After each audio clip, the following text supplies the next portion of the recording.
Iriyaashi ijoollummaa kan waliin guddatte jaalallee ishee yeroo dargaggummaa abbaa warraa ishee kan dhabde bara kutaa 5 barattu wal baran jaalala isaanii idda isaa dheeressuun bultii waliin ijaarratan ilmaanis horatan turtii waggaa 20 olii erga waliin jiraatanii jaalala fi bultii ho'aa keessaa addaggeen safuu hin beekne gargar baaste haadha warraa fi waamaraa artisti Hacaaluu Hundeessaa Aadde Faantuu Damisoo gara waltajjiitti dhufuun haasawaan of taasisti. የልጅነት ፍቅሯን ያጣችው ባለቤቱ ፋንቱ ደምሶ ከአምስተኛ ክፍል ጀምራ እስኪለየን ድረስ ከጎኑ ነበረች። ቢታሰር ቢፈታ ባይታወቅ ዓለም ሁሉ ቢያውቀው ቢያዝን ቢደሰት ለ20 ዓመታት በሷ እቅፍ ውስጥ ነበር። እንደተነሳን ውድ ባለቤቱን ወደ መድረክ እንጋብዛለን።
Maalan jedha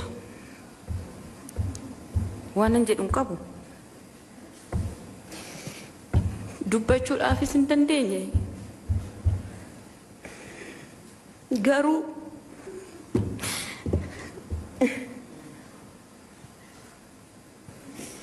warri acee koonarraa fudhatan warri goota koonarraa fudhatan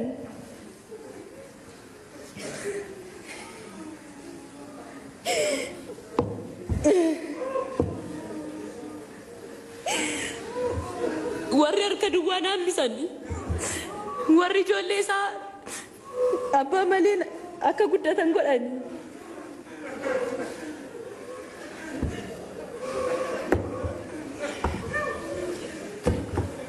akka murtii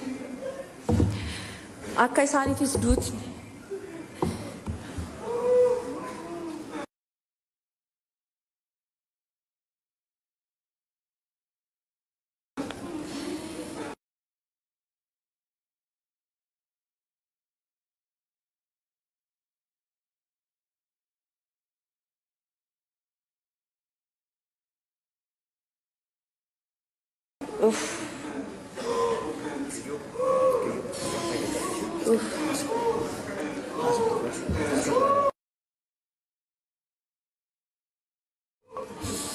duutni akka itti murteeffamu barbaada. Aceen hin duune. Acee hedduutu jira. Gootni hin du'a. Hojiin isaa garuu hin du'u. Seenaa bara baraati. Aceen hunda keenya keessa jira. Hojiin isaa garuu bara baraan yaadatamaa jira.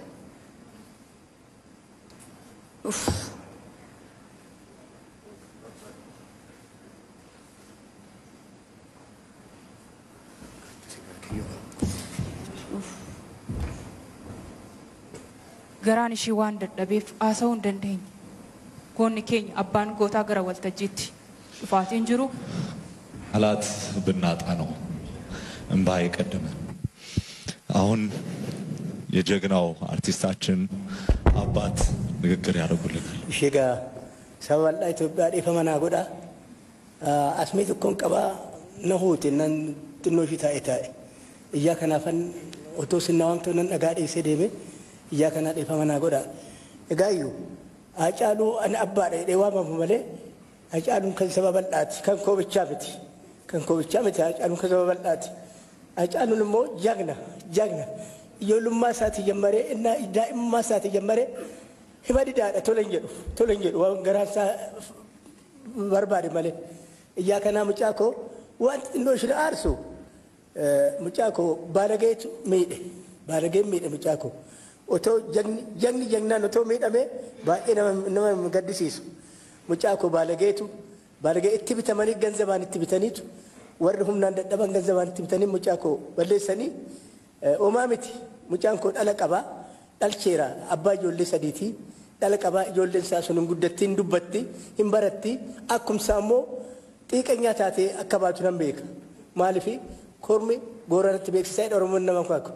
Ijaa kanaa abbaa ishee hidhattee dhiyaatti abbaa ishee hidhattee guddatti egaa oomaa miti duuti immoo ana bichaan hin calqabamne nama baay'ee du'ee magaalli kun nama baay'ee kan akka Jeneraal Taaddasaa Birruufaa kan akka Waanoo Waaqoofaa nama jagna meeqa du'ee Itoophiyaa Oromoo keessa. Ijaa kana baay'ee garaan koo gubatullee onneen koo diigamee lapheen koo cabullee mucaan koo dhala qabaa. Dhala isaa sanatti obseetan jiraadhaa. Isin immoo sabni bal'aa Oromiyaa Itoophiyaa jiraadhaa. Waan isin haa jiraachisu baay'ee na kabajjanii baay'ee na gargaartanii waan kan akkanaa isinitti hin fidini. Ilmoo dhalchitan guddiftanii heerumsiiftanii kan akkanaa gargaarsa argadhaa.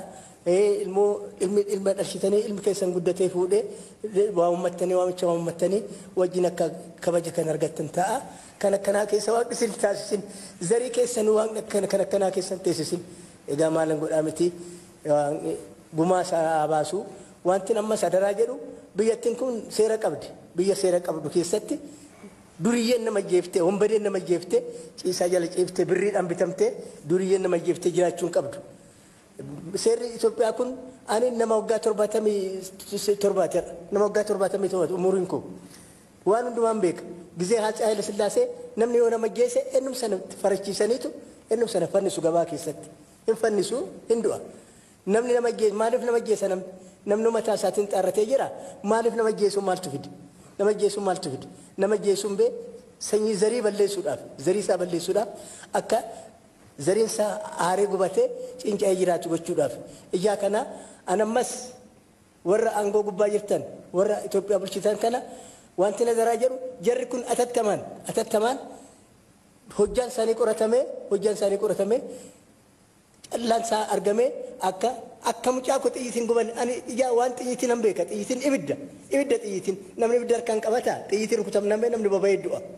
Ijaa kana akka mucaan koo du'etti isaanis du'uu qabuun jedhaa kanarra galatooma waan biraa dubbiin baay'isu nagaan naa bula.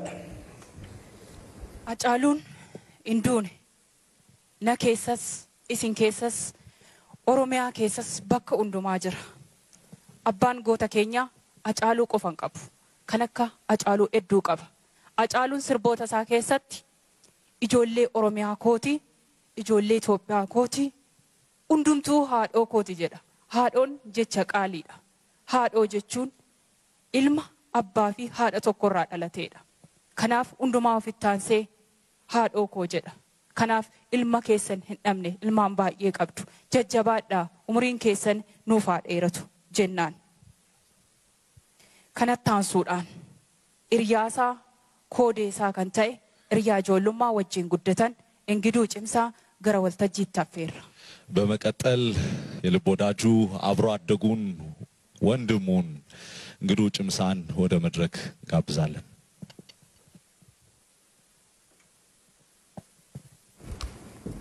ቶሌ ገለቶማ አቲ እንዱን ያጬ ጀዴራ ገላናን ገለቶሚ እንዱን ያጬ እንጅራ ወያ ጫሉ ጋ ዱጋሳን ባፍ ዋነን ቤኩፍ ማቲንሳ ዋናስ ጅራኒፍ ማቲፍ ማላከተ ማቲፍ ሁንድረተን ረጋሳ ባፍ ጀቹዳ ሀጫሉን ኤኙ ከን ጀዱራን ሲኒ ጀልቀባ ሀጫሉ ጀቹን ጎተ ጫሉ ጎተ ልቡን ኢሳ ሂመረርፈን ሀጫሉን ጀቹን ጎተ ጀቻኒስ ተኤ ጎቻን ልቡ ኢሳ ኡመተ ኢሳፍ ወሬጌ ሀጫሉ ዌሊሳ ቆፎሶ ሂንታይ falmataa mirga dhala namaati. Hacaaluun hawwiin isaa mirgaa fi dantaa uummata Oromoo qofa akka kabajamu osoo hin taane mirgaa fi walqixxummaa sabaa fi sablammootaa Itoophiyaa hunda Oromoon walqixa akka eegamuufdha. Falmataa mirga dhala namaa kan jennuufis immoo wayita uummata irratti miidhaan dararamaa gahu hubatee nama mamii tokko malee waltajjii irratti affeerame kamittuu uummata isaaf falmee nutti agarsiise waan ta'eef kana ergan jedhe booda waa'ee Hacaaluu daqiiqaa muraasa keessatti haasa'anii fixuun waan hin danda'amne. Garuu waa'ee Hacaaluu keessa waan muraasa dubbachuun yaala. Hacaaluun akka namaatti yoo ilaalamu nama ofii isaatiif qofa osoo hin taane maatii isaafillee jiraata ta'u jireenya isaa irraa hubachuun ni danda'ama. Hojii weellistummaa hojii isaa jalqaba albama Sanyii Mootii jedhamu edda baaseen booda uummata Oromoo biratti fudhatama argachuun artistii beekamaa ta'ee hojii isaatiinis Hacaaluun yeroo jalqabaatiif hojii konsartii biyya Arabaa irraa naanna'uudhaan kan hojjete deebee yoo ta'u erga deebee booda maallaqa argateen ani beekamaadha jedhee of isaaf wanti inni godhe hin turre. Akka nama beekamaa tokkotti Hacaaluun yoo xiqqaate wanta beekamtii isaaf waliin wal madaalu konkolaataa fi wantoota kanaan wal fakkaatan bitachuun isaa barbaachisa ture. Inni garuu fedha dhuunfaa isaa dhiisuudhaan dursa wanta kennamuuf dursa kenne. Akkuma beekamu hundi keenya maatii keessaa baane ni beekna. Hacaaluunis maatii keessaa bahee waan beekuuf mana jireenya maatii isaa jigsee ijaaruuf jalqabe. Haa ta'u malee ijaarsa mana walakkaan gahee maallaqni isa hanqate. Kanumaanis yaaddoo guddaa keessa galee harka maratee hin teenye. Biyya keessatti hojii konsartii ta'ee kan biroo akka hojjechuun isaa hin heeyyamamne beekamaadha. Waan tureef maal gochuu qabna naan jedhe. Sanaan booda wantoota hedduu buusee deddeebisee erga yaade booda badhaasa wayita biyya Arabaa ture argate gurguruun qaba jechuun badhaasa warqee mormaa guddaa yookaan warqee kaateenaa guddaa baasee gurgure. Maallaqa argameen mana ijaarsee xumursise. Hacaaluun jireenya dhuunfaa isaa yoo ilaalame nama jaalala beeku, jaalalaan haadha warraa ijoollee isaa fi hiriyoota wajjin jiraate dabarsee ta'uu ani ragaadha. Haadha ijoollee isaatiif hunda dandeessuu koo yaa bara fakkaattu an ragaan siif ba'a kan akka keen jirtu waa'ee kee ibsuudhaaf an jechoota hin qabu du'ee baduusillee an sin irraanfadhu jedhee ture. Kana weellise ta'uudha beekama. Kana qofa miti. Hacaaluun jaalala haadha isaaf inni qabullee nama hundatu beeka. Hacaaluun yeroo kakatu maqaa haadha isaa dhahuudhaan guddoon koo haaduutu jechuun hin dhiisu. Abbaan jaalatu jechuu koo miti. Hiriyoota isaa birattis nama jaalatamu si jaalate jennaan nama keessa hin deebine. Hiriyaan dhugaaf du'u yoo jedhe ittiin guddisu hin ta'u. Hacaaluun jaalala biyyaaf qabu ibsachuudhaanis yoo ta'e walalee isaa hedduun nama beekama. Albama isaa lammaffaa keessatti akkuma albama isaa duraa keessatti tokkummaa yaa ilmaan Oromoo tokkummaa jedhee uummatatti himaa ture. Albama isa lammaffaa waa'ee keenya jedhu keessatti jaalala fi quuqama uummata Oromoo fi Oromiyaa qabu kan agarsiisu of dhiphisee waa'ee Oromoo halkanii guyyaa dhiphina isaa akkas jedhee isa inni ibseedha. Rafee cinaachi koo yommuu lafa ga'u waanan rafuun se'a nan rafeef hin rafne ciisa koorran jira. Maqumaafan ciisaa maalan rafaaf miti gaaffii deebii hin qabneetu na keessa marmaarti jedhe waa'ee saba isaa nama dhukkubsatee turedha. Hundaa ol immoo kan nama gaddisiisu Hacaaluun hojii albama isaa sadaffaa akkuma eegaleen sirboota muraasa xumuree gidduu galeessaan gahee booda kan wareegame ta'uu isaati. Waa'ee Hacaaluu kana qofaa miti. Wanti hedduu kaasuun ni danda'ama. Yeroon nama hanqata. Egaa Hacaaluun du'ee iddoo dhugaa jira. Seenaan bara baraa isa yaadata. Qabsoon inni jalqabe fiixaan baasuun dirqama keenya. Haa ta'u malee albama isaa sadaffaa inni jalqabe du'ees xumurree ummataaf ni qaqqabsiifna. Kanaafuu akka waliigalatti Hacaaluun jechuun Oromoo jechuudha. Du'a isaa jechuun du'a Oromooti. Ijoolleen isaa fi maatiin isaa ijoollee fi maatii ummata Oromoo maraati. Kan waan ta'eef adaraa isiniin jedha. Ijoollee isaa guddisuun maatii isaa kunuunsuun dirqama Oromoo hundaati. Ta'uu waamicha kooti. Dhumarrattis walaloo gabaabduu itti aantee jirtu kanaan dubbii koo xumura. Hacee koo haadhoo caalu haadhoo gaafa dhoksa anoo ammayyuu amma taa'ee imimmaan koo cobsa. Hacaaluu du'ee jedha xinnaa fi guddaan biyya ani garuu ana du'ee jedha ofuma fan iyya. Ni qabbaneeffatte malee ati immoo maal taate natu du'e hacee nati biyyoo nyaate. Natti dukkanaa'e namummaa koo cabe jiraatti du'ee tan awwaalamuu dhabe. Na dhoksitee hin beektu atoo waan hundumaa maaf na dhoksite ishee gaafa dhumaa. Utuun si bira jiraadhe ta'e hacee koo maal qaba du'aa si oolchuu yoon dhabe si wajjin du'ee awwaalamuun dhabaa.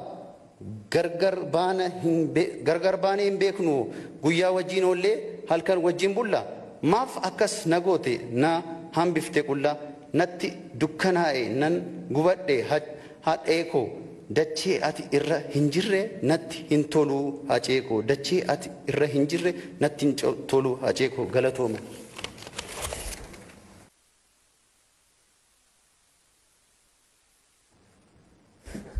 Na of kalchaa.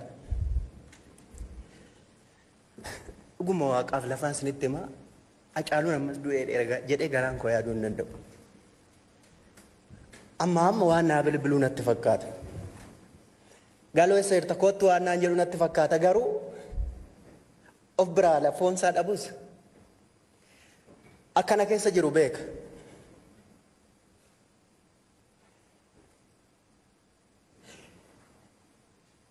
Seenaan Hacaaluu amma lafa kana bal'atu na bira jira. Karchallee Ambootii kaaseetiin beekaa Hacaaluu. Guyyaa tokko wallisaa taa'ee yaadeen beekun. Guddisaa dheeressaa fa'aa urgeessaan faas keessa jiru wajjiniin turre Karchallee keessa. Iddoo kubbaa taphannuutu jira. Kubbaa taphannayyuu sirba Umar waan hin jaaladhuuf geerarsa Umariin jedha xiqqoo. Taa'iitii naa jedhii naan jedha. Innaa inni sirbu waan dhadhaa dhugdan fakkaata isinuu beektu. Innuu ragaa sanii bahee du'e. Geerarsa Umar akkana gaafan jedhu waan dhiiraa of keessaa waan qabuufi onneetu na danfaa jedhee nama tokkotu jira. Otoo teenyuu waa jennaaniin guddisaan ragaadhaas keessa jira. Ka'eetu qabee Karchallee keessatti rukute teestaadhaan rukutee iddoon kun isa tarsee. Onneensaa amma tulluu gaayoon jedhe nan xiqqeesse amma Kilimaanjaroo gaa guddaadha onneensaa.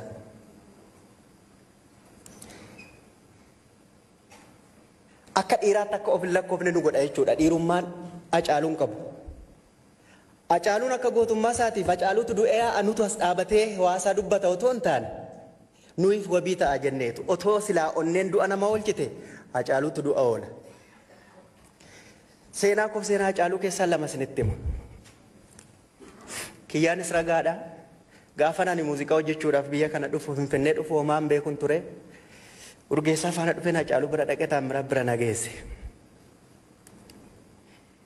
Waan nyaannus hin qabnu hiriyoota kiyyatti istiidiyoo nuu kaffalee waan nyaattu hin qabdu galoo ana faana deemii ani beekamaadha waan an ta'eefi hamma waan nyaattu argattutti na faana deemii iddoo deemu hunda na fuudhee deema jechuudha. Gaaf tokko Naqamtee konsartii hojjennee deebina isatu hojii qaba.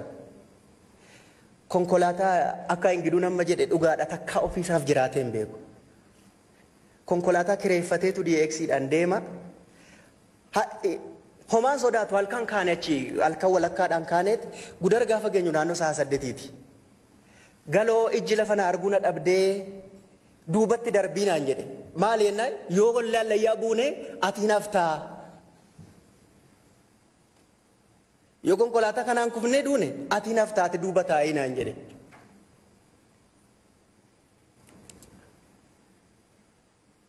Gaaf tokko immoo ingiduun hin beekaan asara kiiloo kanan jiraadha. Aggaaroo deeme Hacaaluun.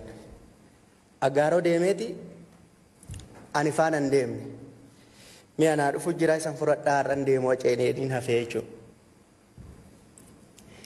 Aggaaroodha hojii fixeeti akka carraa na dhukkubee jedheen naa bilbileen neennaan. Si dhukkubee ayyee deebiseen sii bilbilanaan jedheeti mana koo beeka. Halkan achi ka'eet halkan sa'a 9 rakkiloota as dhufeet mana yaalaa na geesse. Aggaaroodha hoofaa dhufee jechuudha. Tanaaf inni hin duunaadhaatu du'e malee.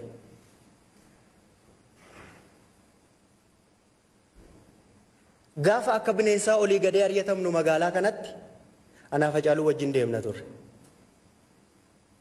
Ofiisaa saanjaa qabateeti shugguxii qaba shugguxii eeyyama hin qabne tokko. Seenaan ragaa waan taateef seenaan hirmi nyaattu seenaan biyyaan baatu biyyeen taatu waan ta'eef hin dubbadha. Namoonni garaagaraa itti ergamaniiti waa garaagaraa godhu waan garaagaraa jedhuuni. Ani saanjaan qabadhaati shugguxii qabadhu. Maal jennaan ani nan jarjaraa.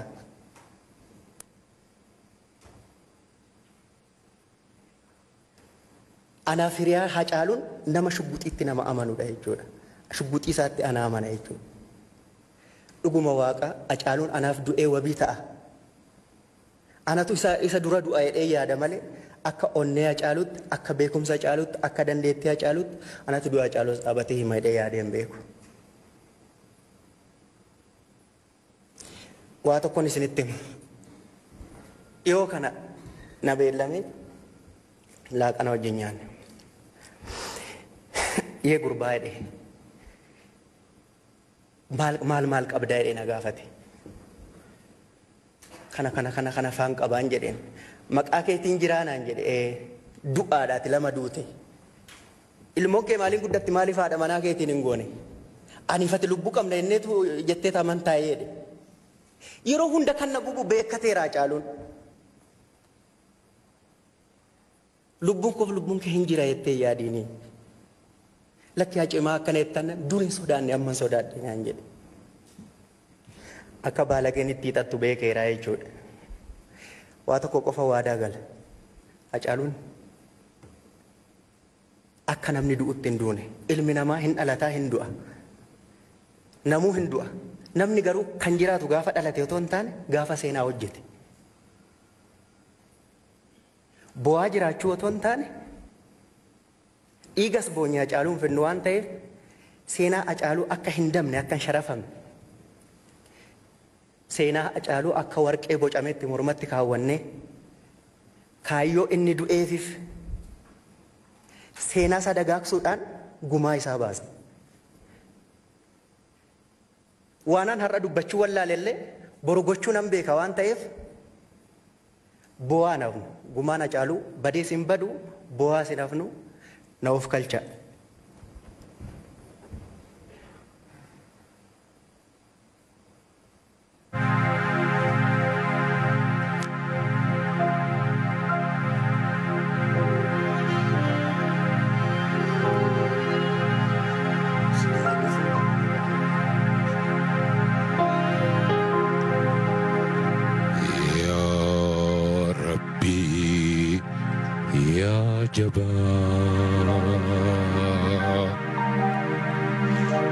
Irkoof sumaan qaba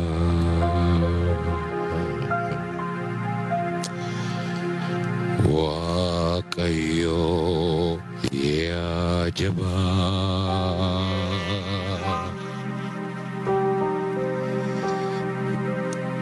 irkoof sumaan qaba qaba. Irkoof sumaan qaba.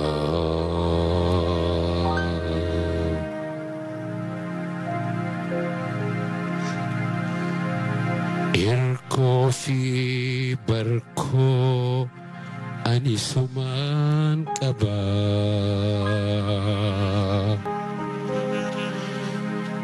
Bobbaa fi gala na tirsi dhiiba.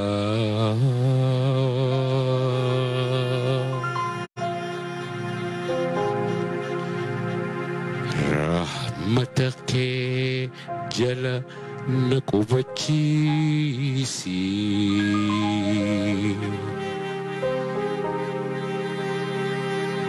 Hiyyummaa fi dhibee narraa ittisi.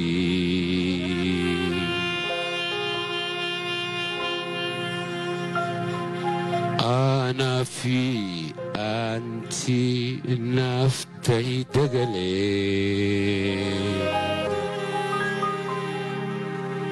Irra na aansii rakkoo takkallee.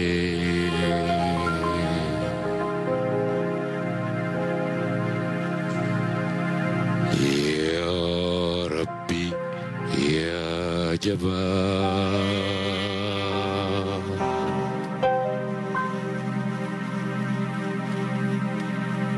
Irkoof sumaan qaba.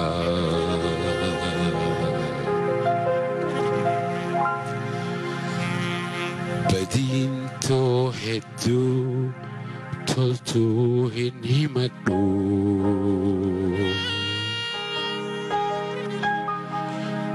Galaa hin qabu na guddifadhu.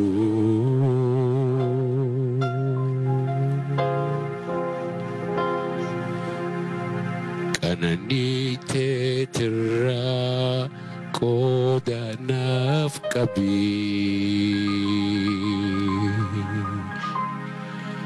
Harka na qabi cimsii na dhaabi.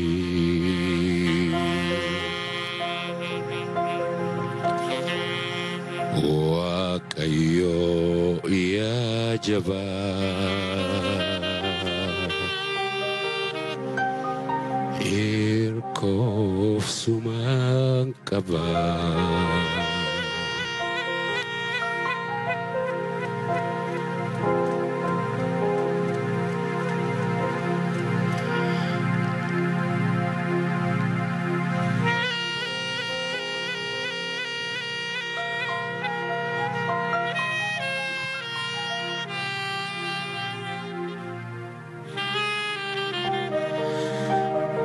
Badiin too hedduu toltuu hin himadhu.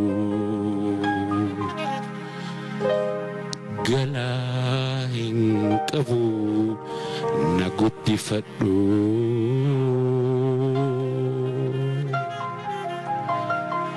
Harki kee bal'aa natti dannabsi. Qananii teetiin quuqaa narraa baasi.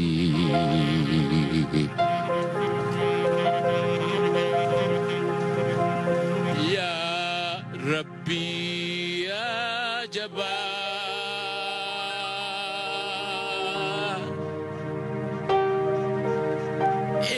Irkoof sumaan qaba.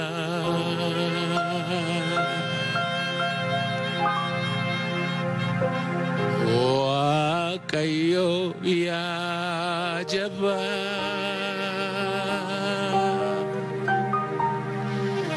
Irkoof sumaan qaba. Irkoof sumaan qaba.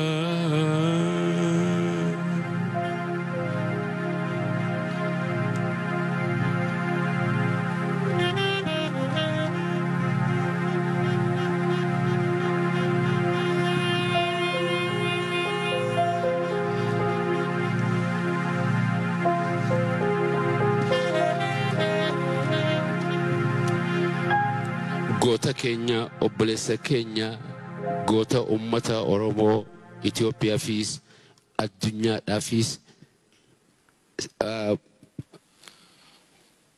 qabsoo guddaa inni godheen Haacaaluu silaa afaan addunyaa maraan maqaa qabaatee dasna jedhaan maaliif qabsoon inni qabsaa'eef ummata Afrikaa yookaan Oromoo Itoophiyaa duwwaadhaa miti inni Malcolm X inni Martin Luther King inni namicha Hindii sana isuun beetanii eenyu maqaan isaa Mahatma Gandhi tartaa sanitti warri qabsoo ummanni san qabsaa ture kan naa mirkaneesse artistii goota keenya Haacaaluu Hundeessaati rabbiin rahmataa godhuufiin jedha.